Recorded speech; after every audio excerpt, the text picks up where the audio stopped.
Fala, turminha, beleza? Daniel Gustavo do canal McFarlane falando aqui, São José dos Campos, São Paulo. Mais um vídeo de dica, né, turma? Achei que valia a pena fazer. Vamos lá. Peguei um Fit aqui, Honda Fit 2006, né?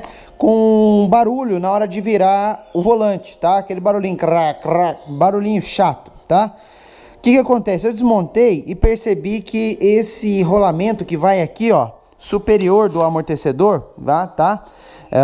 Ele estava travado, ele não girava, tá? Então o que acontece? Eu descobri, depois de ralar um pouquinho, né? Eu descobri que estão vendendo esses rolamentos paralelos, ruins, né? Rolamentos que não são feitos para o carro, ou se são feitos para o carro, foi um erro fatal aí de fabricação e projeto. Porque é o seguinte, o meio dele aqui, ó, eu seguro meu dedo no meio, tento girar o entorno e não consigo. Tá vendo? Ele é travado o entorno com o meio. Então na hora que eu coloco aqui, o que acontece? Ele não vai girar a hora que você esterçar o volante, tá? E vai danificar o coxim, como aconteceu aqui, ó. Tá?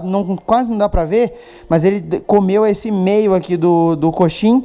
E aqui onde o rolamento se apoia, abriu, né? Ficou mais largo aqui, tá? Então o que acontece, ó?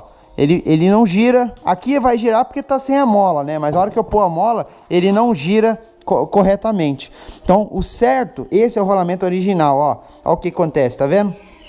Meu dedo tá travado no meio e mesmo assim ele gira o entorno, tá? É isso, é assim que tem que ser. O rolamento do Fit é desse jeito aqui. Se vocês pegarem um Fit com rolamento travado aí, ó, barulho, virar a direção, desconforto, direção mais pesada do que era para ser, toma cuidado, pode ser esse rolamento aí. Isso pode ficar caro, porque vai pesando o conjunto todo, aí você desgasta mais caixa de direção e por aí. É um conjunto, né, turma? Você erra aqui, todo o resto sofre, beleza?